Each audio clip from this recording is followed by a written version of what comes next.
money. It will certainly make the climate industrial complex a lot richer. This is John McClory. Thanks for listening. Support makes families grow stronger. Confidence leads to better choices. Education opens new doors.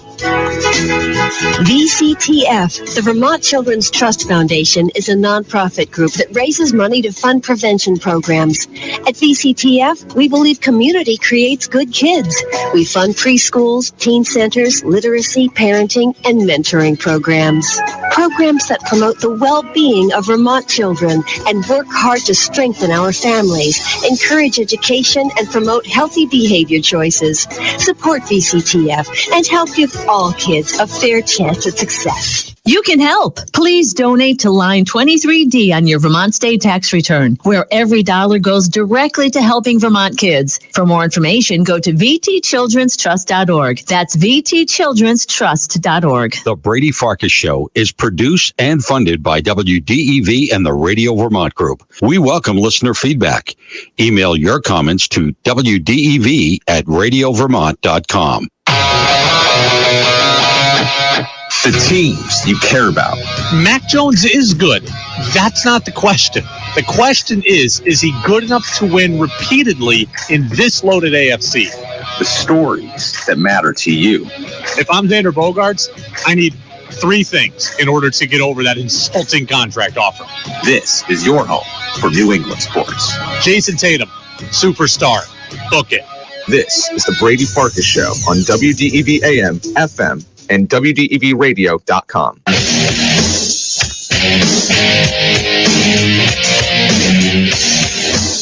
What's up, everybody? Brady Farkas Show back at it on a Monday right here on WDEV, AM and FM, and WDEVradio.com. Full show today, all 90 minutes. We're right up until 7 o'clock. Red Sox off today. They get ready for the Blue Jays tomorrow. More bad news on the Red Sox in addition to the loss last night. We know Nathan Eovaldi won't pitch tomorrow like he's supposed to, and he's now going to be headed to the injured list, still not feeling good in that shoulder and trap area. We'll talk about Tyquan Thornton's injury for the Patriots. We'll break down the Pats' preseason win over the Panthers. Tons to get to on the Sox, on the Pats, and we'll take your texts all show long at 802-585-3026. It's the Napa Morrisville, Napa Waterbury text line, your locally owned Napa stores in Waterbury and Morrisville. And you can also watch the show live daily on Facebook Live, YouTube Live, and on my Twitter account. 5, 4, 3, 2, 1. And here we go. The opening thoughts on the Brady Farkas Show were brought to you by Sticks and Stuff and by Swanton Lumber. They are Vermont's most complete locally owned home center with locations in Enosburg, Derby, Middlesex, St. Albans, and at Swanton Lumber. They're online at sticksandstuff.com. We are going to talk a lot over the next 90 minutes about the Red Sox, about where they're at, about where they go from here. We are going to get to all of that, I promise you. But first, we just need to give, for once, Major League Baseball some credit. The Little League Classic is an absolute, without a doubt, home run. It is it may be the best thing that baseball does. And baseball does a whole lot wrong. Baseball's got a lot wrong with it. We had a labor issue. We had a lockout. We started the season late. Some of you hate the contract. Some of you hate the analytics. Some of you hate this. They're not great on social media. The stars don't promote the sport as well. Baseball has fallen behind the NBA and the NFL in terms of its popularity and has been trending downwards in popularity for years. Baseball does a lot wrong. It does a lot to hurt itself. The Little League Classic is without a doubt a home run. It is a win. Last night, aside from the Red Sox loss, last night was a great night for baseball. It was a great night for sports. And some of you out there probably think the Little League World Series is too overblown and they're only 12 years old. And some of you probably think the Little League Classic is corny. But I would tell you that you're wrong, because last night was just great. Last night was just great. what you saw yesterday from the time the Orioles and Red Sox got off the team buses until the time the game ended, what you saw yesterday was baseball in its most purest form. Yesterday, baseball was a game. Yesterday, baseball was fun. Yesterday, baseball was not analytics. It was not exit velocity. It was not WOBA and all these other acronyms that most of us don't know what they understand. Yesterday, it was not about Rafael Devers' contract situation. It was not about Xander Bogaerts. It wasn't about Chaim Bloom. It wasn't about your farm system ranking. Yesterday, baseball was just a game. And it's the one day a year where baseball gets to just be a game and it gets to just be fun. Dylan Tate of the Orioles is asking the kid for Hawaii for his autograph. Christian Arroyo and Nathan Eovaldi are sitting in the stands reminiscing about their Little League days. Trevor Story is palling around with the kids from Tennessee, sharing stories and answering questions. Like, yes, Alex Cora is sliding down the hill on a piece of cardboard and talking for minutes and taking pictures with everybody on the Puerto Rico roster. Yesterday was an incredible way to showcase the sport. Again, the social media coverage of baseball isn't as good as the other sports. The off-season drama is not as good or compelling as the NBA or the NFL. We had a lockout. They only played 60 games in the COVID year when they could have played 100 because they were too busy spiting themselves over money. For all that baseball does wrong, yesterday is all that is good about the sport. And if you want to showcase the sport to the next generation, yesterday, from sun up to sundown, was a great way to do that. There were, without a doubt, 100%, there were baseball fans for life created yesterday in Williamsport, and there were probably many more at home that were intrigued enough by baseball to give it a serious chance. Orioles players are sliding and racing down the hill. You had kids giving their region's hats to the big leaguers. You had Adley Rutschman asking everybody for their autographs. Kike Hernandez and Rich Hill are talking to kid reporters. Yesterday was just fun, and yesterday is what baseball is at its core. There are so many things in sports that we know are cool, but we know deep down they're just a money grab. Like, we know that. We know they're cool, but we know they're a money grab, right? The Field of Dreams game in Iowa, that's an awesome event. That is a TV product. That is a sponsorable product. That is at its core a money thing. The Winter Classic in the NHL is awesome. There are like 100 of them now. They are there for television dollars and ad revenue and bigger ticket sales. Playing a football game in London or in Germany, sure, it's novel. It's all about money. Last night, to me, did not feel like a money grab. Last night, again, felt like baseball. Yesterday as a whole felt like baseball in its purest form. Only 2,300 people in the crowd, kids from all over the world. Fun interaction at the ballpark. Kids are dancing and kids are chanting, and you got Hirokazu Sawamura pitching, the pitcher for the Red Sox, showing his splitter to the kids from Japan who are from a region in Japan right by where he's from. You don't get interaction with big leaguers anywhere else, and you don't get big leaguers to let their guard down like they did yesterday. Yesterday, it was a deviation from all the other stuff that professional sports is. It was a deviation from all the negativity that baseball sometimes has. It was just fun. Players are riding around in a silly-looking bullpen cart around the complex. Kike Hernandez is talking about his first home run that he ever hit. These guys are talking about when they fell in love with the game. I know the Red Sox lost, and that was tough, and it's bad for the standings.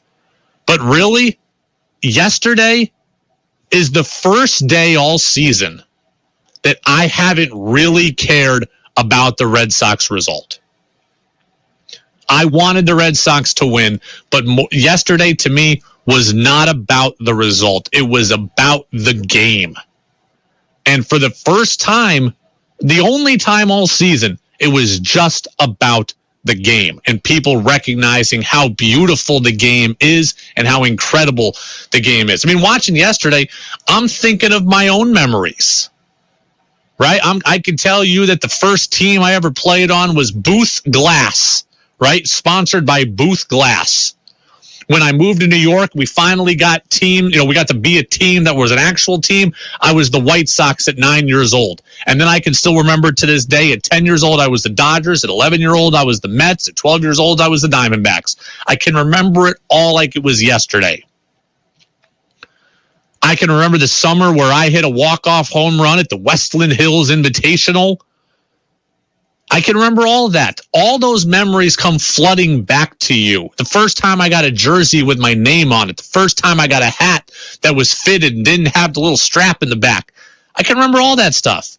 And that's what those guys were going through yesterday. The big leaguers going through that yesterday. The little leaguers sharing it with them. Yesterday was a beautiful event. And it didn't feel like it was just a money grab. There's a bunch of texts coming in on the Napa Morrisville, Napa Waterbury text line, 802-585-3026. Ross says, I think Roger Goodell has ruined football, but it hasn't been impacted much because it's a fast game with a lot of popularity. But yeah, football is a great game too. It's a great game. They're all great games and great sports in their own way. Charlie says, you just hit it on the button why people should not be paid to play sports, especially the disgusting amount that is paid to people. That is Charlie there. Charlie, I disagree with that. I mean, these players dedicate their entire lives to this craft, okay? You dedicate your life to a job. I dedicate my life to a job. You deserve to be paid. And if musicians and actors can be paid for our entertainment, so can athletes. So you and I disagree there. Peter says, I can't even imagine how magical it was to spend so much time with the MLB players and all the stars. Very much like a movie script come to life. The Little League Classic is great. Those players will never forget that experience. So awesome. Couldn't agree with you more. Magical night in Williamsport. I have been to the Little League World Series for one day. I have not been to the Little League Classic day, but just being in Williamsport in general is magical. Being at the Little League World Series in general is magical. I highly recommend that if you can go, you should. It's free to go. All you have to do is pay to park and walk a bit to get there. It was a blast. I loved it. Lucas from Burlington. I agree. I thought yesterday was really fun. I didn't even realize they did this. How long has this been going on? Yesterday was the 5th Little League Classic day. They did it in 2017, 18, and 19. COVID knocked out 2020, and then 2021 and 2022. So yesterday was the 5th. Red Sox and Orioles were actually the 2020 game, so we had to reschedule. This is a reschedule from that because of COVID. Randall in Duxbury, do we know who next year's teams are? The rumor floating around last night, and they mentioned this on the ESPN TV broadcast, is Nationals and Phillies. And I think you're kind of limited in terms of the team so you can have play there. Because the way they do this, right, like the Orioles and Red Sox played in Baltimore on Friday, in Baltimore on Saturday, and they played in Williamsport on Sunday. So there is travel involved. So, and it was same day travel for the Red Sox and Orioles. So I think you're kind of limited to not being, like, you can't be coming from that far.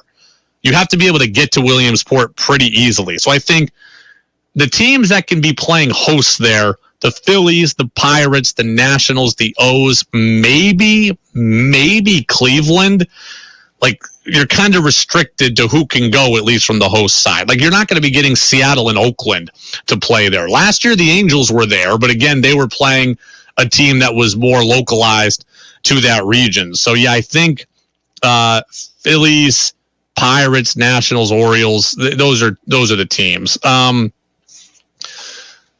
I enjoyed Alex Verdugo sliding down a hill on a piece of cardboard with the kids. They won't forget that. I thought it was great. A couple of Orioles players, they were racing and knocking each other off the cardboard. Texter also said, I agree. Yesterday's game was fun for all players, younger and older, and the spectators. Lifelong Red Sox fan from the 60s, but yesterday wasn't about a W for the Sox. It was a win for all who participated and watched, and the kid coverage was hysterical. I did not watch the kids cast. I watched just the TV version, and then I went over to the radio at the end of the game. But there was an 11-year-old kid reporter who was out there in the parking lot interviewing guys off the bus, and she talked to Kike and Rich Hill. She was phenomenal. They actually had like a broadcasting coach talk to these kids that were part of the broadcast. They were great. So yesterday was a win all the way around. Buster Olney was there on the coverage for ESPN. He's going to be with us later this week, as he always is. He'll talk with us about it from his vantage point. So it is the Brady Farkas Show on WDEV, AM and FM, and WDEVradio.com. All right, that's the feel-good moment of the show. The Orioles beat the Red Sox, and they beat the Red Sox 2 out of 3. Are the Orioles in a much better spot than the Sox moving forward? One Sox insider says yes, but I'm going to push back on that point. We'll be right back on the Brady Farkas Show on DEV. I was looking at some pictures with my mom the other day and was really struck by one shot. I was 11. It was my first school band performance, and I was beaming with pride. And Mom reminded me how I didn't stop talking about it for days. And now I'm so excited for my son starting his own musical journey. And just like they were for my mom and me, Ellis Music will be there to take care of everything. Ellis Music is local, family-owned, and rents and sells only high-quality instruments recommended by teachers. Ellis Music has a large selection of student models at discount prices. And with their rent-to-own program, discovering the right instrument is flexible and affordable with no long-term contracts. If your child doesn't take to the trumpet, swap it for a trombone or saxophone until they find the instrument they love. It's all part of Ellis's rent-to-own program, as is worry-free maintenance and repair. So if you'd like to bring the magic of music to your child's life, visit ellismusic.com. This is Dean Shedd from the Country Home Center. We're your locally owned and operated Benjamin Moore retailer. The Country Home Center offers the highest quality paints in a wide variety of sheens and thousands of colors. We're your local experts, and we're here to help you with all of your painting projects, offering quality service with one-on-one advice for contractors and homeowners. Benjamin Moore, available at the Country Home Center, Junctions Route 15 and 100 in Morrisville, Vermont. Check us out on Facebook and the web at countryhomecenter.net. Congratulations to Walter Liggett of Montpelier, our latest winner from WDEV's Fairness to Fans machine. The next firing of Fairness to Fans is Friday, August 26th. You must be listening to win. Fill out the entry form at WDEVradio.com, then tune in Friday, August 26th during the noon hour. If we call your name, you'll have 5 minutes and 50 seconds to call in and win the LaRue Brothers Transmission's Fairness to Fans machine, only on WDEV. Think you know sports better than Brady does? Text in with your thoughts at 802-585-3026. Now it's back to the Brady Farkas Show on WDEV AM, FM, and WDEVradio.com.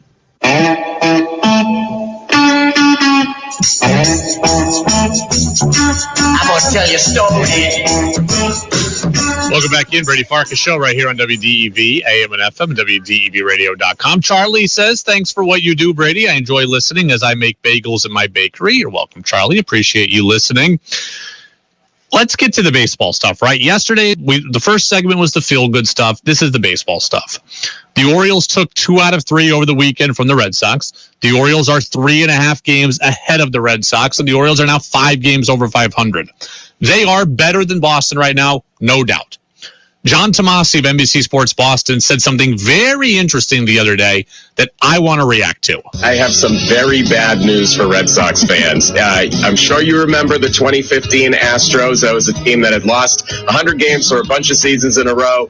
They came out of nowhere to make the playoffs behind Jose Altuve and Carlos Correa and guys who were just getting to the big leagues. 2 years later, they won the World Series.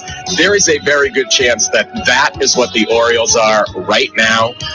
They are that far ahead of you in building a franchise. That gap is only going to widen. This may be the closest you are to the freaking Orioles for the next 2, 3, 4 years. Do you agree with that? 802-585-3026. Do you see the Orioles as so far ahead of the Red Sox that they are going to lap you for the next several years? I'll be honest. I don't see it that way. And I've been hard on the Red Sox at times this year. I do not agree with what John Tomasi says. Now, I do agree that the Orioles are building well. There's no doubt. They have young players. They have real talent. They have the top farm system in the sport. So the Orioles are building well. That's not what this is about. I just believe that the Red Sox have a path out of this mediocrity here. And I got 3 reasons why. Reason number 1 is that it's very simple for the Red Sox to execute the plan that I have asked for this offseason. This offseason, the Red Sox can jump right back into the fray by starting to exercise their muscles. I said it 2 weeks ago. The Red Sox need to make 3 big moves this offseason. One is re-signing Rafael Devers. The second is signing one more high-target acquisition. Xander Bogaerts, Dansby Swanson, Trey Turner, Carlos Rodon, whoever. So Devers plus one big signing, and then the Red Sox need to make one good trade. Look, there's always teams that are selling off assets, right? The Reds did it this year. The A's did it this year. Maybe next year it's the Pirates. Maybe next year it's the Marlins. Maybe next year it's the Tigers, whoever. But go find those teams and go ransack their roster. The Red Sox have resources to get back into this. They have dollar resources. They're getting $1 zillion off the payroll this offseason. And they have prospect capital. I'm not asking you to blow out the farm system. I'm not asking you to make 5 trades. I'm asking you to make 1. Can you package Bobby Dahlbeck and 2 or 3 other prospects to go get a pitcher from the Marlins? Can you send Jarren Duran and 2 other prospects to go get somebody from Kansas City? Whoever. You have prospect capital and you have actual capital. The Red Sox have the resources to get things done, to not be the woe-begone franchise that John Tomasi seems to paint the picture of. They do have young pieces that have contributed. Cutter Crawford, Tanner Houck, Garrett Whitlock, Brian Bayo is here. Connor Siebold and Tristan Cassis. The cupboard is not bare for the Red Sox. So that's reason 1 that I think they can get back into it. Number 2, this is a huge deal, by the way, and no one's talking about it. The schedule next season changes significantly, and significantly in the Red Sox favor. The unbalanced schedule is drastically changed, and that's going to, while it's going to help the Orioles, it's really going to help the Red Sox. Listen to this. As it stands right now, the Red Sox play exactly 50% of their schedule against the American League East. 81 games against their division. Next year, that schedule goes down to 56. Next year, the Boston Red Sox will play 56 games against their division. That is 25 less games against their division next year than this year. 25 less games against the really good Yankees, 25 less games against the really good Rays, 25 less games against the upstart Orioles, 25 less games against the Blue Jays and Rays. Like, I get it, your other division teams get that advantage too, but if you are talking about a wild card scenario at worst, the Red Sox would much rather have those 25 divisional games lopped off their schedule and replaced with more games against the Reds and the Diamondbacks and the Cubs and the Marlins and whoever else.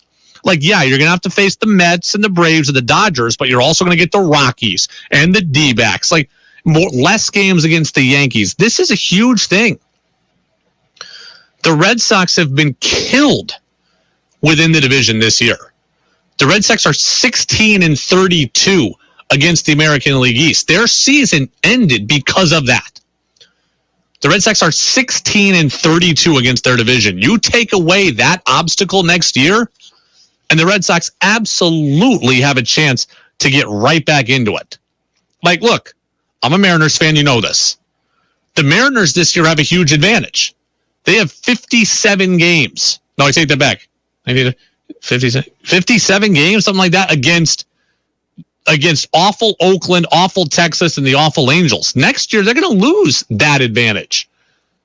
So they're going to come back to the pack a little bit. You're going to come back to the pack a little bit in the positive way. They're going to regress. You're going to get there positively. The schedule altering is a huge deal here. The White Sox are going to lose the advantage of all the games against Detroit and Kansas City, right? 25 less games against those teams. I mean, you're going to get 14 games against your division instead of 19 games against your division. I mean, this is a huge deal. It's a huge deal. Maybe the Red Sox play 76 games. I'm sorry, they don't play 81 games. They play 76 games. So it's 20, about 20 games less than currently. But still, regardless, 20 games less against the against the Yankees, the Blue Jays, the Rays, the Orioles. That is significantly better. So yeah, the Orioles are building something fun and good. But it's also fair to notice the Red Sox have a chance to get right back into it. And then number 3, let's understand this. The Orioles have gotten quite a bit lucky, haven't they, this year? Like, is some of the stuff they've done really repeatable? So you're so worried about the Orioles being ahead of the Red Sox. Not everything they've done is repeatable. The Orioles have gotten massive contributions from Rule 5 draftees and minor league free agents, like Jorge Mateo and Rougned Odor. Am I not confident that they're going to turn into pumpkins next year? The Red Sox can find their own version of Jorge Mateo and Rougned Odor. Like, John Tomasi is coming off a little bit doomsday here. I don't think the Red Sox are title contenders next season, but they're also not destined for the cellar for the next 5 years either. They're not an overnight fix, but they're not a 5-year fix also. If you can have a core next year of Devers, Story, another big ticket item, and a good trade piece, that's pretty good. Then you can go find your own Jorge Mateo, like the Yankees did, and like the Orioles have done, and you're right back into this. So we're going to talk more about the Red Sox in the 6 o'clock hour, because I've still got a lot more to say on them. Dane in Rochester, can we lump the big pickup in with stabilizing the bullpen or starting pitching? Yes. I'm asking you to make 2 big signings. Devers is one, non-negotiable. The other, go right ahead. If you want to let Xander Bogaerts go and you want to sign Carlos Rodon to a big deal, do it. Do it. If you want to, make your trade piece trading to the Marlins for Pablo Lopez or Sandy Alcantara, go for it. Look, and Chaim Bloom hit on Michael Wacha this year. We don't have to like how healthy he's been, but Michael Wacha's been good. There's always going to be a Michael Wacha or a Garrett Richards or a Martin Perez out there. Some of the young pitchers you have can maybe go to the bullpen next year if you realize they're not starters and fortify that. I am not as worried about the Red Sox as all of you are, or as John Tomasi is. One more text. Tom in Callis, you've always advocated, Brady, for the Red Sox to build the farm system. Why are you now calling on them to spend big? I 1,000% believe that building a farm system is the best way to get a sustainable and repeatable winner in Major League Baseball. 1,000%. I think the Red Sox, though, have built it sufficiently, though, that they can make one big trade without gutting their entire system. I think they could trade Winkowski or Siebold or Duran or Dahlbeck. Like, I think they could trade any of those guys. I think they can make one good trade and not have it kill them. I've always said from day one, you need to spend. You can't spend stupidly, though. But you do use your financial resources to your advantage. JD Martinez is coming off the books. Nathan Eovaldi's coming off the books. Kike Hernandez is coming off the books. Rich Hill, Michael Wacha, Christian Vasquez, maybe Xander Bogaerts. Like, all this money is coming free. You have a bunch of it to go and spend. Go spend it. Spend it smartly, and make a big trade. Make a good trade. Red Sox, they can get back into this thing. The Yankees are good, obviously. Aaron Judge might not be there next year. Jose Trevino, at some point, will turn back into Jose Trevino. Will he not? I mean, I don't know if the Yankees don't regress next season. And that Jameson Taillon doesn't go back to being the Jameson Taillon, that he's been lately for the last 2 months. That he doesn't start that way next year. Aroldis Chapman continues to regress. A lot of things can happen. The Red Sox are not destined for this cellar. They have work to do, but with the financial flexibility and the schedule changing, they have every opportunity to get back into this. It is the Brady Farkas Show on WDEV, AM and FM, and WDEVradio.com. Kyle says, I would sign Devers now. So would I. There you go.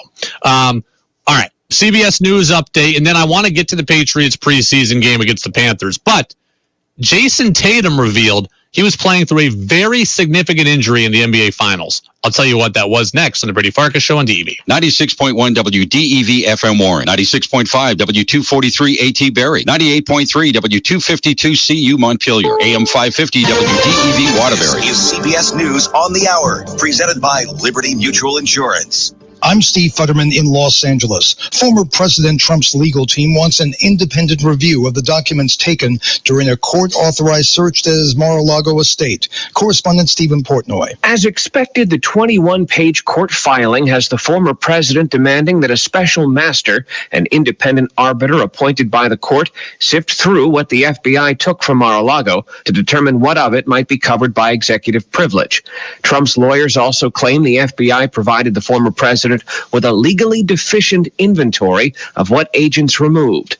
Portions of the filing are written in Trump's voice, in particular the sections that claim him to be the clear frontrunner in the 2024 general election, should he decide to run. A very rough day on Wall Street. The Dow off more than 643 points. Financial advisor Michael Farr says investors are worried new interest rate hikes will slow down the economy. The fear is they'll slow it so much that they take us into recession. And that's a really real risk, and it's happened pretty consistently over history. A very wet day in parts of Texas today as torrential rains hit the Dallas-Fort Worth area. Meteorologist David Parkinson. The real flood threat continues for Texas for the next several hours, even into portions of tomorrow morning for East Texas. And then Louisiana and Mississippi, the flooding concerns only get worse as this storm continues to dump copious amounts of rain. In Oklahoma, a sheriff's deputy has been shot and killed and a second deputy wounded. The two were serving eviction papers at a home in Oklahoma City.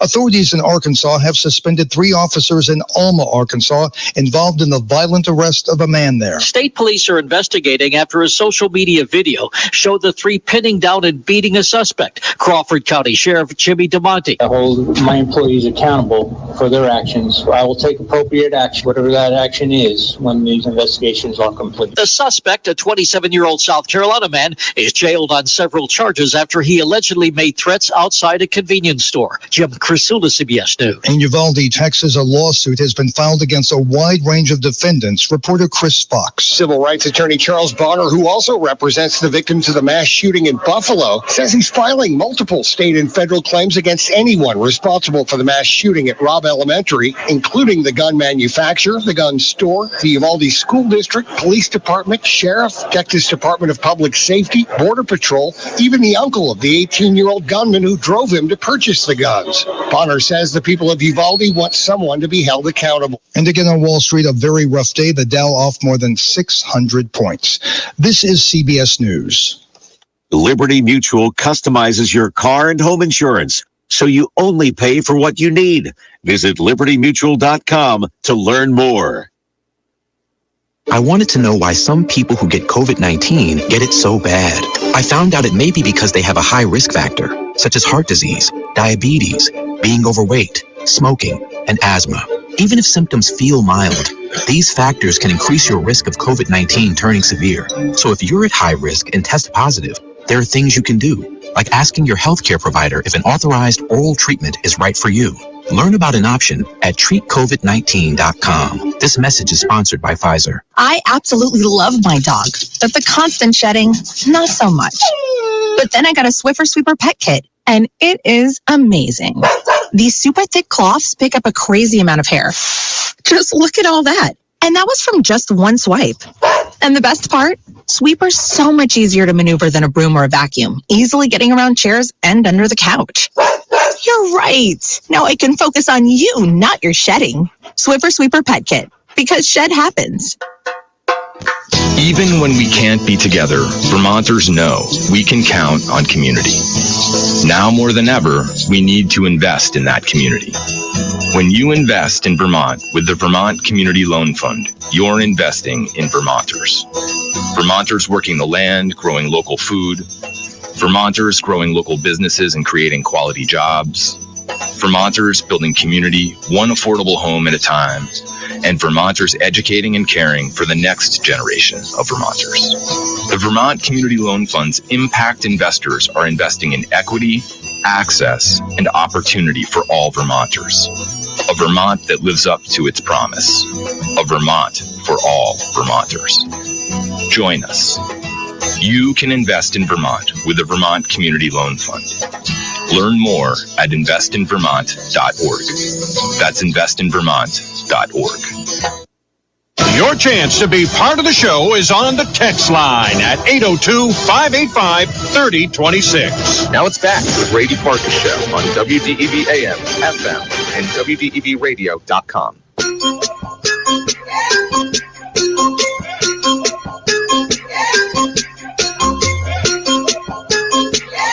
Welcome back in, Brady Farkas Show, right here on WDEV, AM and FM, and WDEVradio.com. Reminder to download our full show podcast always. Subscribe to it on Apple Podcasts and Spotify and get it for free also there and at WDEVradio.com. Full show today, all 90 minutes. We are up until 7 o'clock, and then it's Jazz with George Thomas. An interesting revelation from Celtics forward Jason Tatum, and I don't want to spend a ton of time on the NBA, but over the weekend, video started circulating from Bleacher Report of Tatum. He was being interviewed by Taylor Rooks, who's a reporter for Bleacher Report.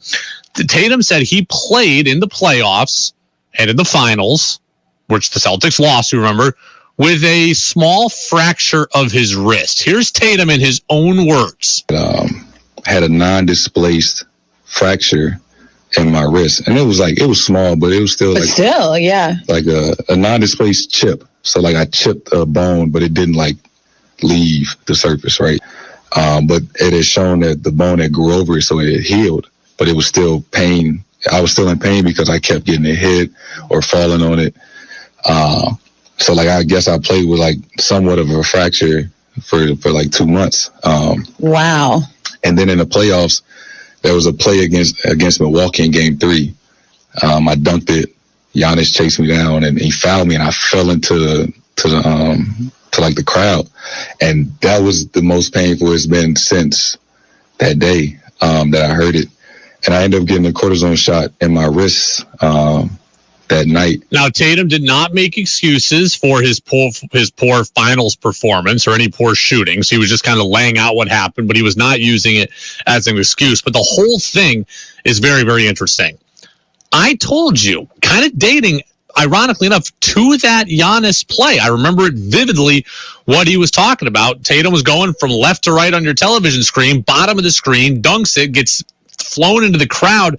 Giannis falls on him, and Tatum got up gingerly. I remember from that point forward telling you that I don't think Jason Tatum looked right. Now, we had focused a lot on his shoulder and whether or not that was right, but it turns out his wrist was the real issue.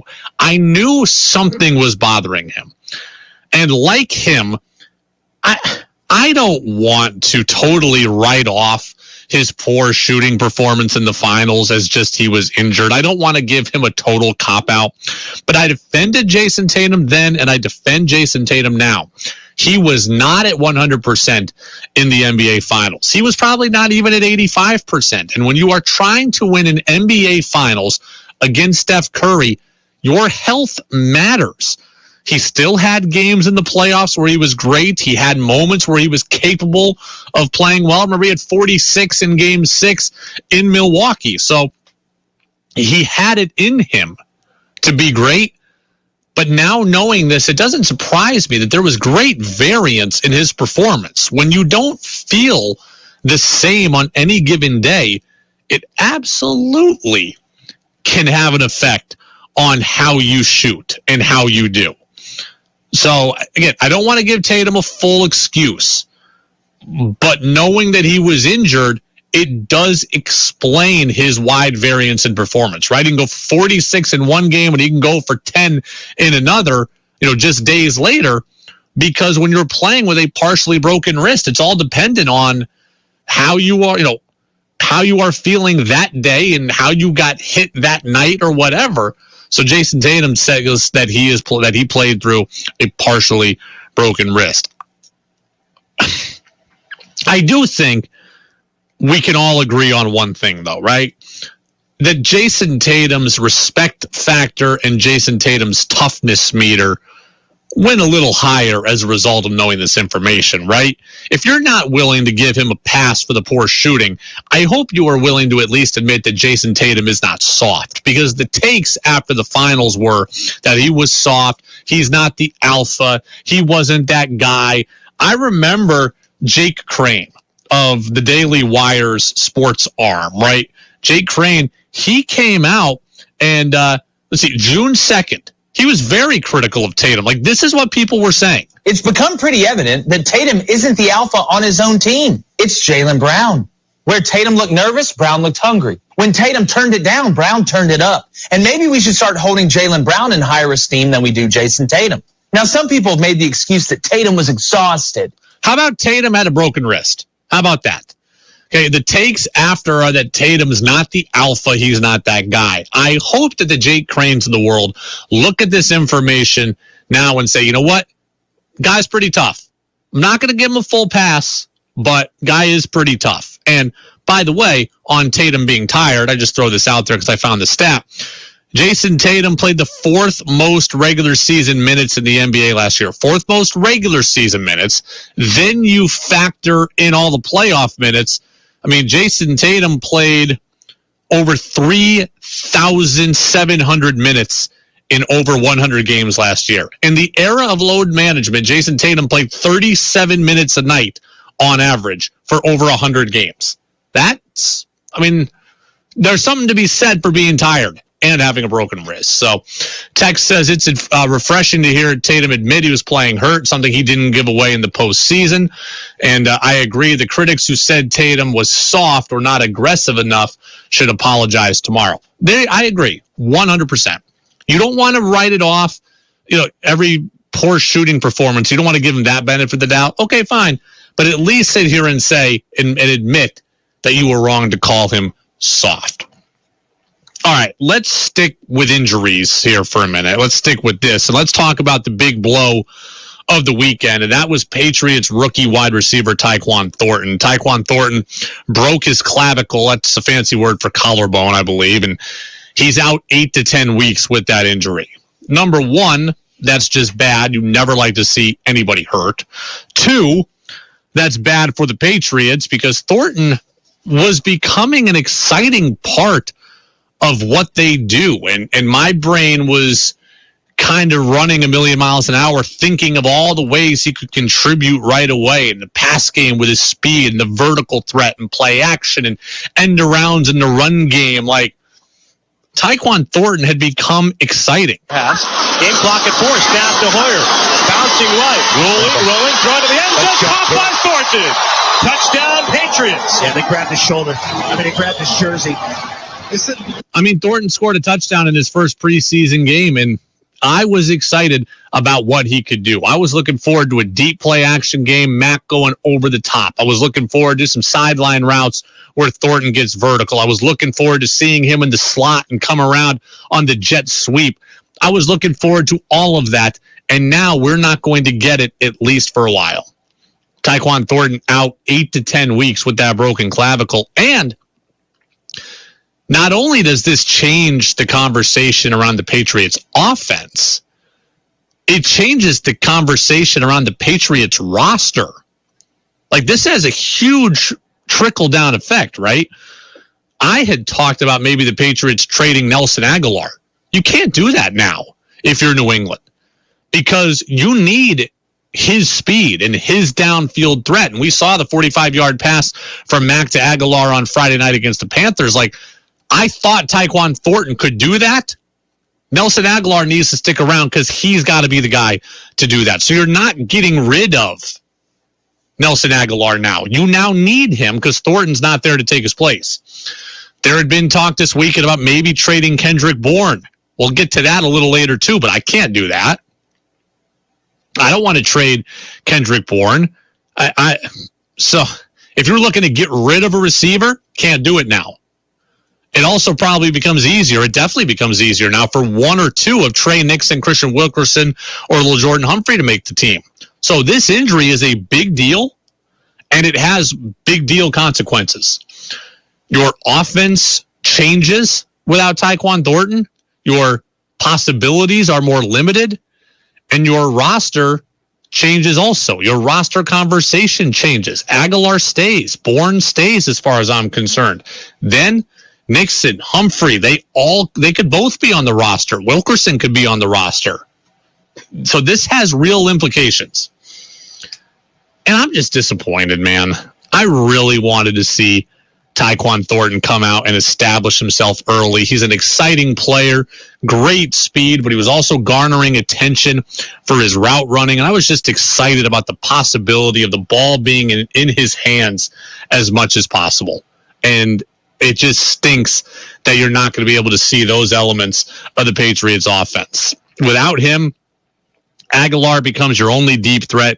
Bourne and Jonnu Smith are back to being your primary gadget guys. It's just a different element now without Thornton, and you lose kind of the element of surprise with him not being there. And on a more macro note also, I think it's going to be really hard for the Patriots to get Tyquan Thornton involved this year, period. Even though he's not going to be out the entire season, it's just hard, especially in New England, for a young wide receiver to come in mid-season and to assimilate. Like, I think Tyquan Thornton's going to kind of get left in the dust this year. I don't want to compare the two players, but you saw how hard it was for N'Keal Harry when he got injured in preseason of his rookie year. Remember?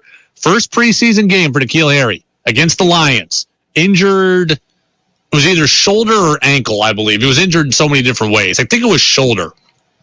So Harry gets hurt, and that was it for him. He never was able to get on the same page as Tom Brady. He just got left behind. Now, Mack is not Brady, and I think Mack can do a little bit better job at keeping Thornton in the fold, but you see how quickly things can snowball.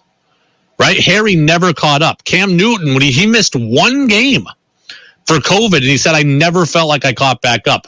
Tyquan Thornton is not just going to easily step in week 8 or whatever and be the guy that I want him to be. He's probably going to get left behind to some degree, and that's disappointing here in his rookie season. It's the Brady Farkas Show on WDEV, AM and FM, and WDEVradio.com. I mean, Tom Curran of NBC Sports Boston, remember him? He was talking about Thornton after the preseason opener and how excited he was. What's cool about him, I think, is the fact that he has absurd speed, Bethel Johnson-like speed, but he doesn't use it immediately. He changes pace, as you saw with that little hop step start that reminds me a lot of Troy Brown.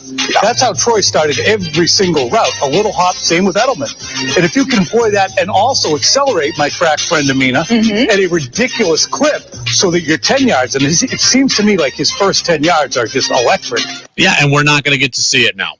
It changes the Patriots offense now, and it changes the trajectory of Thornton's season. I think that is a big loss. All right, let's get to the big, interesting gossip of the weekend from the NFL front. Whoa. What did he say? Mac Jones? Good Lord. Mel Kiper's got to slow down on this. Mac Jones ain't going to work, folks. It's not going to work. He's got to come to terms with it. It's not going to work. They really said that? Every damn thing is politics and race, and I'm losing my mind over it. It's time for Who's Saying What on the Brady Farkas Show on WDEV AM, FM, and WDEVradio.com. Who's Saying What? Brought to you by Vermont Laser Wash here on the Brady Farkas Show. It's all Vermont Laser Wash is Central Vermont's home of unlimited car washes, beginning at just $20 a month. If you want one free car wash, the listeners just need to text the word Vermont to 30 and then 400. So $20 a month unlimited, one free one. Text the word Vermont to 30 and then 400. So the big sports gossip of the weekend is UFC President Dana White. He was out this weekend working with Gronk at the UFC's most recent event.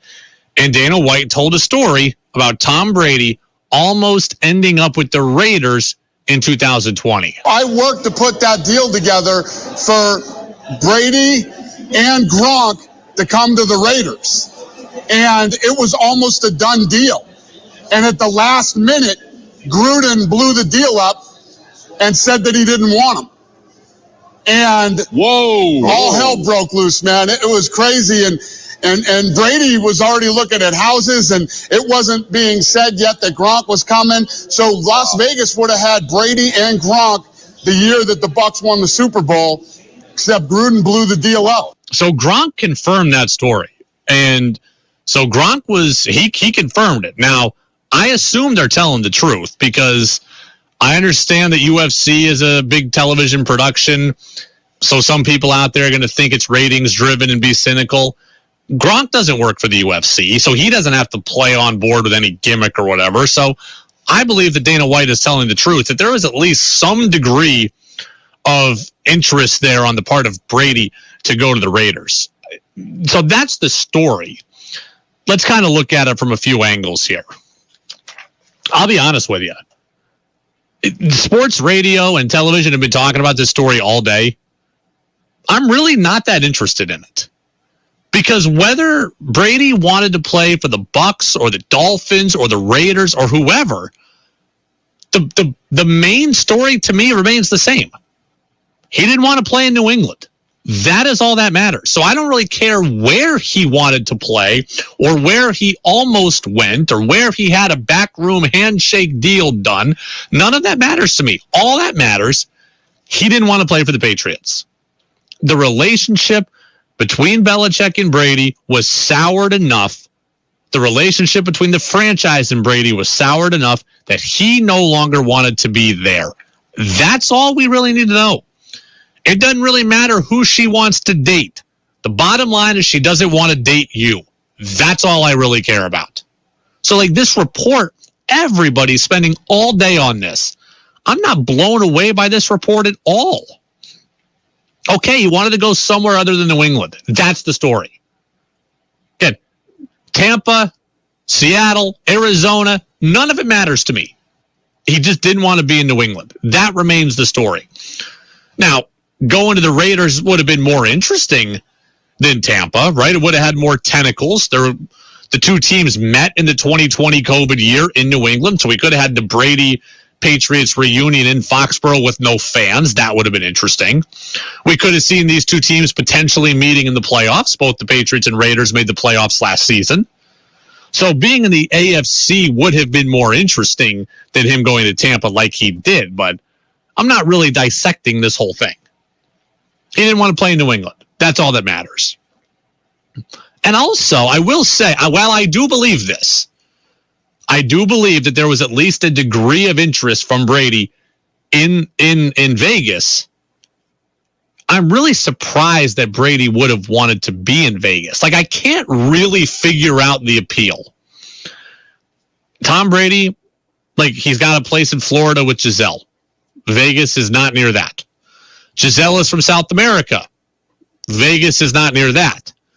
Brady's parents are in California, and certainly Vegas is closer to California, but he could have played for the Chargers and still been in California. He could have tried to get to the Niners like we talked about. and gotten to California and be closer to his family. So I don't think it's just proximity to family. And then I remain shocked at the idea that Tom Brady wanted to go into an AFC West featuring Patrick Mahomes. Even though Brady ended up beating Mahomes in the Super Bowl, it just strikes me as odd that Tom Brady would have wanted to willingly put himself into a division with Mahomes. The NFC South that he went to with an aging Matt Ryan and an aging Drew Brees and the Panthers being awful, that was a division that was much more winnable. That always made sense. Going to Tennessee, like we talked about, okay, where the Colts at the time were garbage coming off Andrew Luck retiring, and the Jaguars are the Jags. And, that was a winnable division. Going to the Titans was a very winnable division. The Texans, they had Deshaun Watson at the time, and we didn't know exactly what was going to happen with him. We didn't know what was happening yet with him. But again, the AFC South was more winnable, I think, than the AFC West. So I do believe it, but I'm surprised that Brady would have wanted to go into that division. Steven Faiston says, what influence could the UFC guy Dana White have?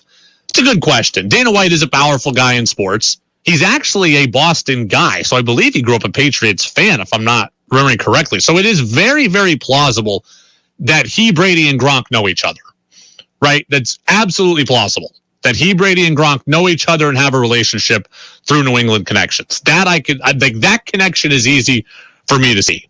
As for what influence Brady would have, think about this. Not all of them, but a lot of the big fights for the UFC are in Vegas. So Dana White undoubtedly has connections in Vegas. So it's very easily that he could have been hobnobbing at some event with Raiders ownership or with agents or whatever. So Dana White kind of makes sense as a middleman. Now, I don't know that Dana White's not just like, hey, I was at the hotel bar the other day and I was next to Mark Davis and I mentioned we should get Tom Brady. And that's what he's saying. I don't know the level of this, but I do believe that Brady had an interest. How far Dana White was able to really take it, that I don't know. But I believe that Brady had an interest. But I am surprised at the level of reported interest, given that it's in the division with Mahomes and it's not necessarily near family. On the one funny thing, by the way, there is one funny note to this. Remember last summer, Tom Brady was on LeBron James's production there, the barber shop, right? Where they sit down at the barber shop and just a bunch of guys talking shop. So Tom Brady was on that show and he was talking about his free agent recruitment. One of the teams, and they weren't interested at the very end. I was thinking, you're sticking with that mother. So there's Brady saying there was a team that wanted to stick with their guy. And Brady's like, you're really sticking with that guy? Well, maybe that guy is Derek Carr. Right? Maybe Tom Brady's saying Derek Carr is that guy. I always thought that it was Ryan Tannehill. I always thought the Brady to Tennessee link was pretty strong. Division was winnable. Knows Mike Vrabel, who's the head coach. I always thought that guy. One of the teams, and they weren't interested at the very end. I was thinking, you're sticking with that mother. I always thought that guy he's talking about was Tannehill. In wake of the Dolphins news, maybe that guy was Tua. But maybe it was Derek Carr. It's possible. All of this is possible. Gronk confirmed it. And I don't think Gronk just had to go along with the bit. So the fact that Gronk confirmed it, again, makes me believe it more. But the real story, don't lose sight of it, is that Brady didn't want to, Brady did not want to play in New England. As for Dana White, he was born in Connecticut. He graduated from high school in Maine. He went to college a couple of different times, and both of them were in Boston. Spent many years in Ware, Massachusetts. He claims he left Boston. So he was in Boston. So, Dana White is a New England guy. Makes perfect sense that he, Brady, and Gronk would all know each other. He's got Vegas influence. It would make perfect sense that he could get people's ear in Vegas. Beyond that, not really sure. But I do believe there was a level of interest. So there is your sports gossip for the day. Texter says, Always thought it was Tua Brady was talking about, maybe Jimmy Garoppolo. I never thought it was Derek Carr. I think based on all of this, it probably was now. I just can't imagine why Brady would have wanted to play for John Gruden. I think that Tom Brady probably just thought, I think he probably just wanted to go somewhere that he felt had a good roster and that was convenient for him. I don't know that the coach really mattered. Right? Like Bruce Arians proved to be kind of difficult for Tom Brady to work with. So I don't think it was about the coach. It was about, what's my roster like? Is the division winnable? And then is there something that makes my family life better? I never got that stuff from Vegas. So that's why this kind of surprised me. I always thought Tennessee was the spot if it wasn't New England. So, but again, the story is the story. Brady didn't want to be here. That's all that really matters. It is the Brady Farkas Show on WDEV, AM and FM, and WDEVradio.com. Remember 45 minutes ago when I played the audio cut of John Tomasi saying the Orioles were in a much better spot than the Red Sox moving forward? My question is this. Do you wish the Red Sox had just torn it all down, had just torn the organization to the studs like Baltimore did? Do you think they should have done that? We'll debate it next on DEV. Thursday night, the Thunder returns to the nation's site of excitement, Thunder Road, as Vermont Tire and Service presents a double first championship event for the late models, Flying Tigers, Street Stocks, and Road Warriors, plus the kids poster contest. Adult admission $15, kids age 6 to 12 $5, and a family of 4. 2 adults, 2 kids, just $30. Kids 5 and under free. Thursday night, Vermont Tire and Service night at Thunder Road, Quarry Hill, Barrie. Host time 7 o'clock. Are you sick and tired of that constant pain in your knees or hips or back, especially this time of year? You need to be moving pain-free, right? QC Kinetics is helping people here every day, giving them lasting pain relief using the latest advances in regenerative medicine. The science is simple. They concentrate your own body's healing agents and apply them to your aching joints, restoring and repairing damaged tissue with no drugs, no steroids, and no surgery. The old remedies for pain are not the only remedies. You need to learn more about how regenerative medicine at QC Kinetics can change your life. Make this the last summer you suffer from chronic pain. They have clinics here and all over America. This is the exciting new natural way to deal with joint pain with no side effects and no downtime. Call QC Kinetics now for a free consultation. 802-PAINLESS, located right here in Colchester. 802-PAINLESS. Treatments are not yet FDA approved. Up your grilling game with WDEV and Mackenzie Country Classics. Every Friday afternoon this summer, we're giving away the ultimate grilling package from Mackenzie Country Classics. Tune into the getaway each Friday between 1 and 4 and be the 5th caller when you hear the Mackenzie Country Classics theme song.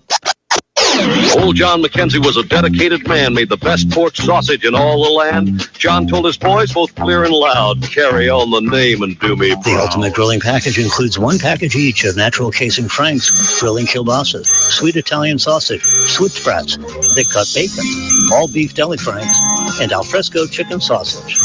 So be listening for the McKenzie theme song. Old John McKenzie was a dedicated man, made the best pork sausage in all the land. John told his boys, both clear and loud, carry on the name and do me proud. Call in Friday afternoons during the getaway to win the ultimate grilling package from Mackenzie Country Classics and WTEV. How well does your garden grow? Tune in Saturdays at 12:30 for In the Garden with Peter Burke.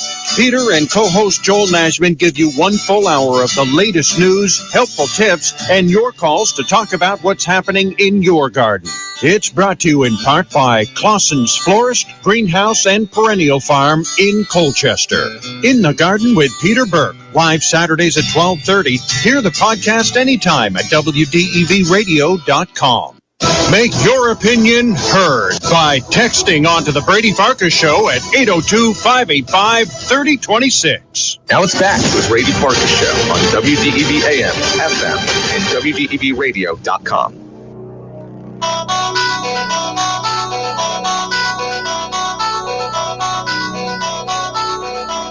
Welcome back in. Brady Farkas Show right here on WDEV, AM and FM and WDEVradio.com. Show is brought to you in part by Pro Driver Training. That's Pro Driver Training online at ProDriverCDL.com. They are Vermont's most premier truck driver training school. Question for the Napa Morrisville Napa Waterbury text line, 802-585-3026. Actually, I want to start with this first. Remember the audio clip we played at the outset of the show from John Tomasi of NBC Sports Boston? I want you to listen to this again. I have some very bad news for Red Sox fans. I'm sure you remember the 2015 Astros. That was a team that had lost 100 games for a bunch of seasons in a row. They came out of nowhere to make the playoffs behind Jose Altuve and Carlos Correa and guys who were just getting to the big leagues. 2 years later, they won the World Series. There is a very good chance that that is what the Orioles are right now. They are that far ahead of you in building a franchise.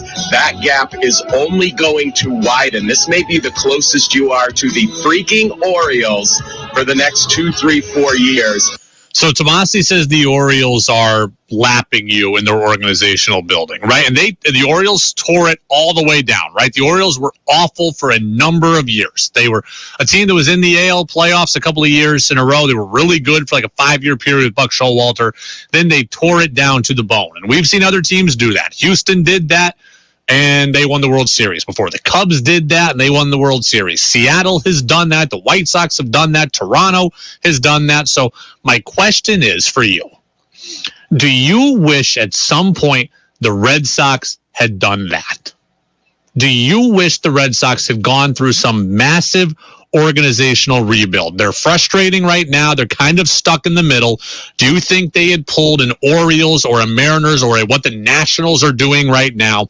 Do you wish they had pulled that kind of move? And I'll go back to when Chaim Bloom got here. Let's just start there. When Chaim Bloom got here, right? So 2018 Red Sox win the World Series. 2019, they run it back, and they underachieve and win 83 games and don't make the playoffs, and they fire Dave Dombrowski. Do you wish at that point, starting the 2020 season, that the Red Sox just blew it all out?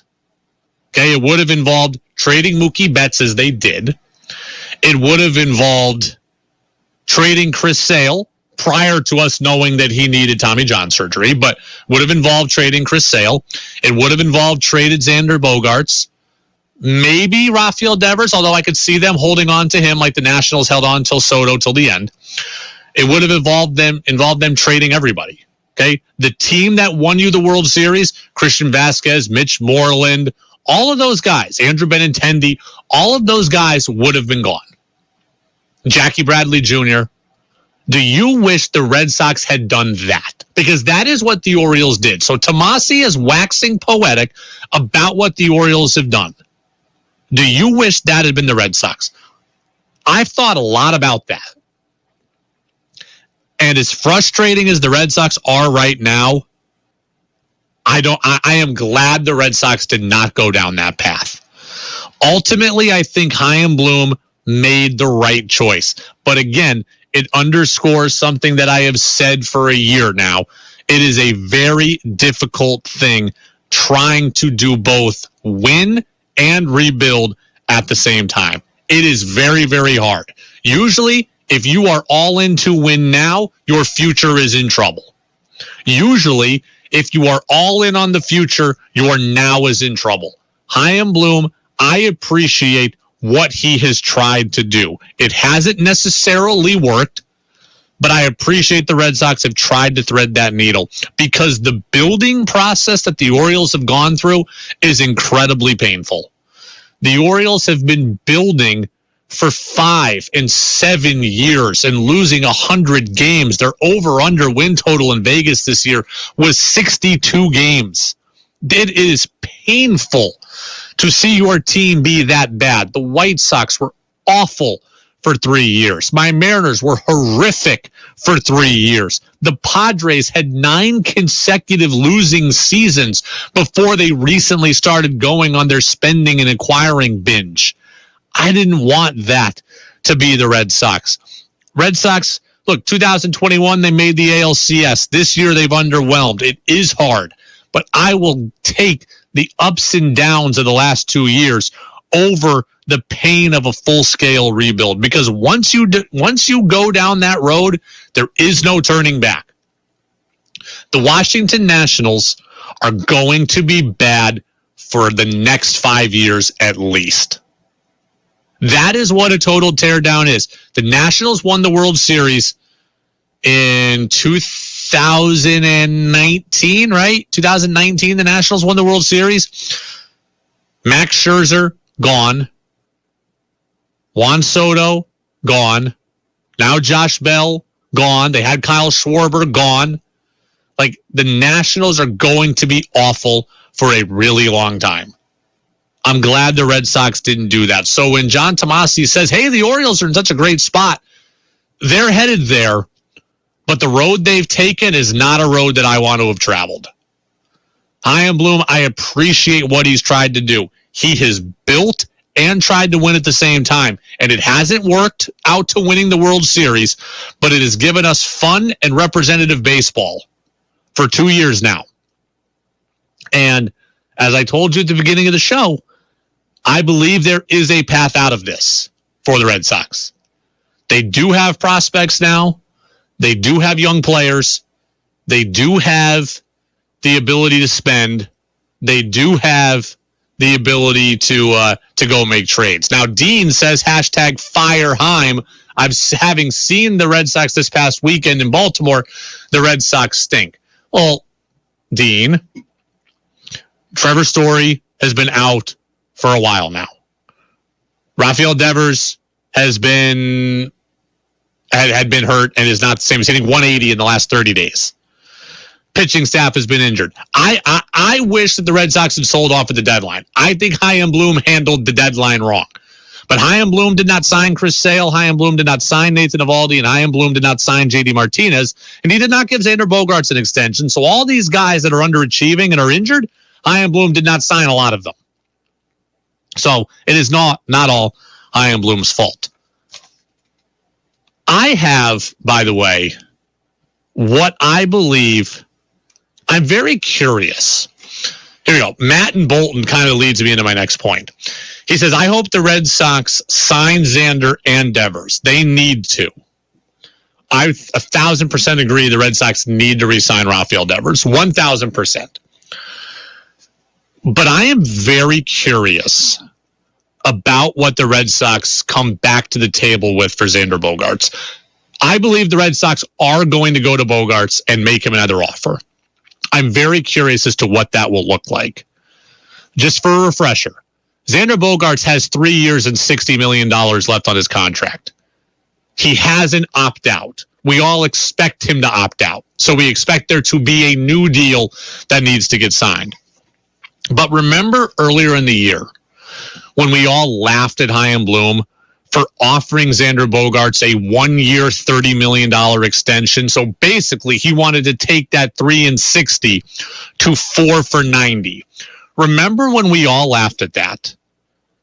My question is, what exactly are the Red Sox going to come back with now? Because to be honest, Xander Bogaerts hasn't played much better than a 4 for $90 million contract. And by the way, the track record on older players getting huge dollars isn't great. Trevor Story, Marcus Semien, like they haven't had exactly very good years. So maybe for all the crushing we did of Chaim Bloom, maybe his valuation was right. 4 years, $90 million is kind of what Xander Bogaerts is playing like right now. He's got 10 home runs. He's got 50 RBIs. He isn't having a great year. He's hitting .299, but we know his defense isn't perfect at shortstop. Maybe that 4 year, $90 million is not as insulting as it once was. So what exactly does Chaim Bloom come back with this offseason? I said as recently as last week, I would give Xander Bogaerts 5 years for $150 million and not hesitate. But you know what? I'm starting to hesitate now. Xander Bogaerts does not look like a 5 year, $30 million a year player. He just doesn't. That said, I believe that I have the best scenario for the Red Sox and Xander Bogaerts. I believe that I have the perfect contract structure here. If you want to keep Xander Bogaerts, I believe I've got the deal. I would offer Bogaerts. Okay, they offered him the 4 for $90. I would give Xander Bogaerts essentially the JD Martinez contract. I would offer Xander Bogaerts 5 years for $120 million. And I would give him opt-outs after year 2, after year 3, and after year 4. That is the contract solution I would offer Bogaerts. And to me, it seems like it would be perfect on all sides. Let's start with Bogaerts. 1, he gets a 5-year deal. Xander Bogaerts gets a full protection for 5 years. If he gets hurt or if he is bad, he gets 5 years, $120 million. That could carry him through a lot of the rest of his career if he wants it to. So from Bogaerts' perspective, he is protected. It also gives him ample opportunity to hit the market again if he wants a big payday. If Xander Bogaerts comes back after the first 2 years of my contract and dominates, he hits 300 and he hits 25 home runs each year and he's driving in 110. If he wants to hit the market again at 32 years old, he can. I offer Xander 5 for $120. After 2 years, he'd have 3 years and $72 million left on his deal. If he wants to opt out after year 2 and try to get more than 3 for $72, then so be it. That gives him all the financial flexibility to go chase a big payday. When he's got 2 years and $48 million left, if he wants to opt out then to try to get better than $248, then fine. It protects Bogaerts long term. It gives him ample chances to try to strike it really rich one more time.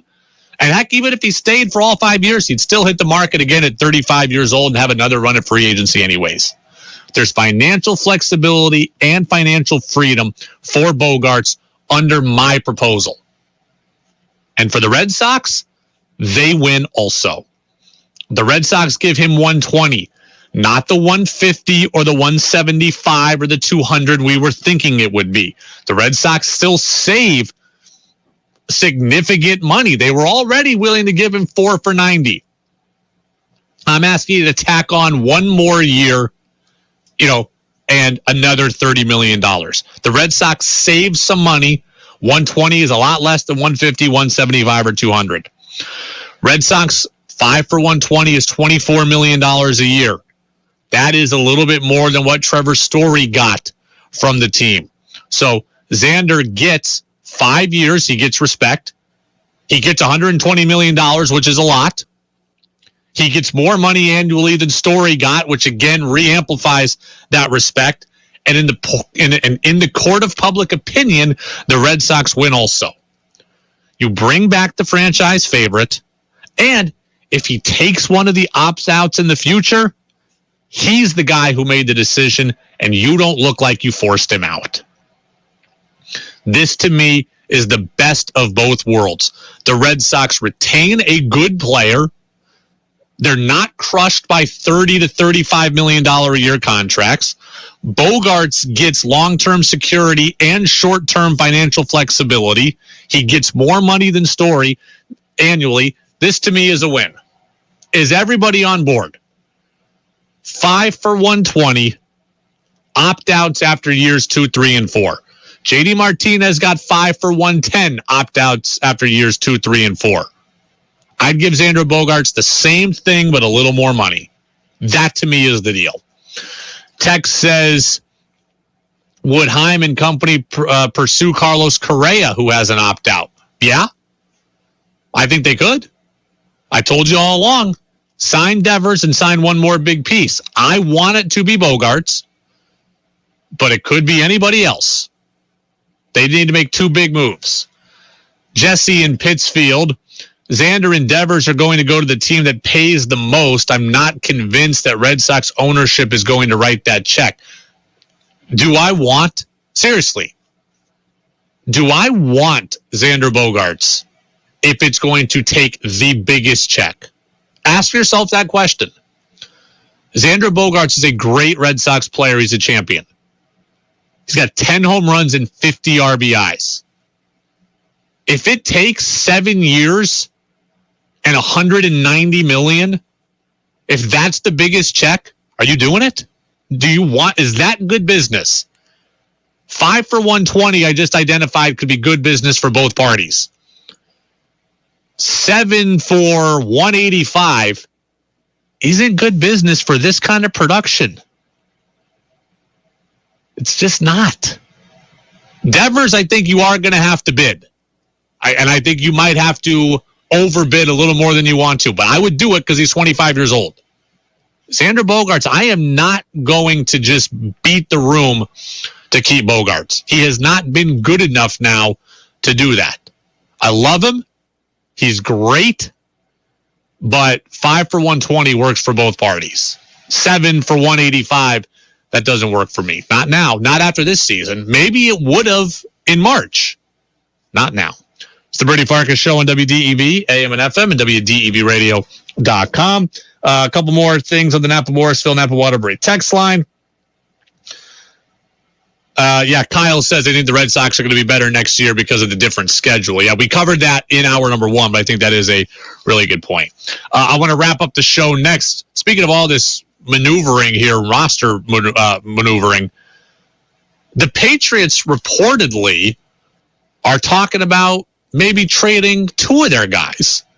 I'll tell you why both of them would be a mistake. That's next on DEB. Attention Chevy shoppers. At the new Lamoille Valley Chevrolet, business so far in 2022 has been awesome, right, Pat? That's right, Dan. And in August, we've set a goal to have our best month ever here at Lamoille Valley Chevy. With that said, the Big Dog Daddy year-end clearance sale is underway at Lamoille Valley Chevy. Folks, I want you to know that we have inventory here at Lamoille Valley Chevrolet. While many dealer lots are getting bare at Lamoille Valley Chevy, we have several new Chevy trucks and SUVs in stock and incoming, plus what I consider to be the finest selection of pre-owned cars, trucks, and SUVs we've ever had to offer you. And in order to have a record month in August, my Lamoille Valley Chevy team and I are going to make crazy deals all month long to earn your business. So come take advantage of the amazing deals from Chevrolet and our huge inventory of vehicles right now at Lamoille Valley Chevy and spread the word. At Lamoille Valley Chevy, we know price matters. You heard Pat. Get a great deal at the Big Dog Daddy year-end clearance sale happening now at the new Lamoille Valley Chevy just past Stowe and Morrisville in the beautiful town of Hyde Park, Vermont. Marvin windows are designed for unprecedented performance and exceptional aesthetics. Marvin's expansive window portfolio has every style you can imagine, all of them crafted with the highest quality material and the ability to mix and match across product lines that allows you to achieve the right form and function for your residential, commercial, and replacement needs. See our Marvin specialist at Sticks and Stuff and Swanton Lumber in Middlesex, St. Albans, Enosburg, Swanton, and Derby, or online at sticksandstuff.com. Do you know what people see when they Google you? Search engines don't always get it right. And when they're wrong, it's your reputation on the line. So what do you do when you don't agree with your search results? Call Reputation Defender at 800-401-6681. Reputation Defender by Norton is one of the most trusted names in online reputation repair. We have over a decade of experience in fixing people's search results, and we can help you too. Using cutting-edge approaches, Reputation Defender pushes unflattering information down to lower pages of your search results, where few people ever look. We also promote the good stuff so that it rises to the top, letting you put your best foot forward. Your good name is too valuable to leave to the whims of a Google algorithm. You owe it to yourself to take control with Reputation Defender. Visit www.reputationdefender.com or call 800-401-6681 for free advice on your situation. 800-401-6681. Want Brady to hear your opinion on the sports stories of the day? Text in at 802-585-3026. Now it's back to the Brady Farkas Show on WDEV AM, FM, and WDEVradio.com.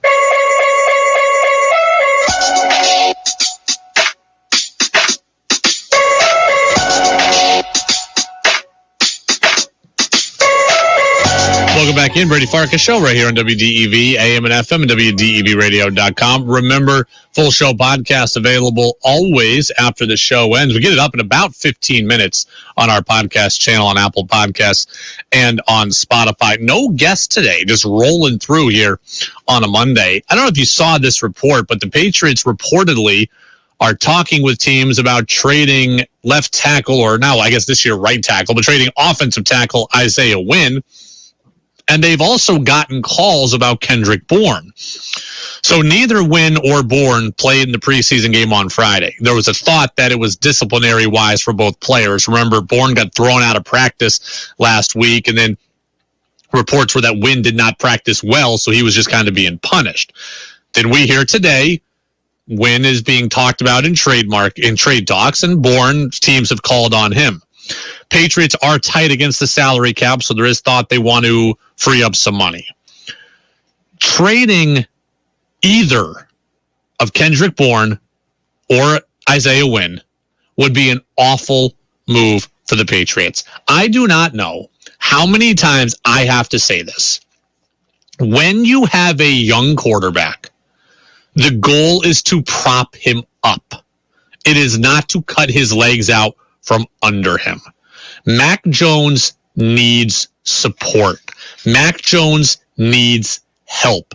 You cannot diminish his roster even further. Mac Jones has already lost Tyquan Thornton to injury now for 8 to 10 weeks. I cannot lose Kendrick Bourne also. And by the way, Kendrick Bourne was this team's best receiver a year ago, at least in terms of big playability. Jacoby Myers is always my guy, but Kendrick Bourne was the guy last year for Mac Jones. You've already lost Tyquan Thornton. You cannot trade away Kendrick Bourne. And also, this team already questionably traded away offensive lineman Shaq Mason in the offseason. You now cannot trade away Isaiah Wynn also. I know he's been frustrating in his tenure. I know he's been injured a lot. Offensive linemen in the pro game do not grow on trees. You never have enough. Apparently, Bill Belichick thinks, hey, we've got a surplus so we can just move on from them. You cannot do that, because the minute you trade away Mason and Wynn, you're going to be left with then 3 guys on your line getting injured. You need as much depth as possible on the offensive line. Mac Jones needs this organization's help. And trading away Isaiah Wynn and Kendrick Bourne, or one of them, would not be giving that to him. I want the Patriots to go back to the playoffs. I've said I think they're between a 7 or an 8 win team. I don't think they're going to have as many wins as last year. I want to be wrong. If the Patriots make personnel decisions like this, you're making it much easier for me to be right. Kendrick Bourne is valuable to this team. He's a security blanket for Mac Jones. He's insurance in case Nelson Aguilar gets injured, which he's done a lot. He's insurance in case Devontae Parker gets injured, which he's done a lot. Isaiah Wynn is there. He might be a starter, and if he's not, he's certainly insurance for Trent Brown, who's been hurt a lot in his career. The Patriots, just because you think you have excess wideouts and excess offensive linemen, you cannot move them. Mac Jones needs your help. He needs your support. He does not need his support system gutted. And that's what making these moves would be. That's going to do it for us here on the Brady Farkas Show on WDEV, AM and FM, and WDEVradio.com. No Red Sox baseball tonight. Jazz with George Thomas is coming up next, 7 until 9. And then it is Eye on the World with John Batchelor. Go download the podcast. Thanks to all the texters who got in today. We'll see you back at it tomorrow before Red Sox and Blue Jays here on the Brady Farkas Show on WDEV, AM and FM. Looking for a fun way to support the Vermont Mountaineers? Well, here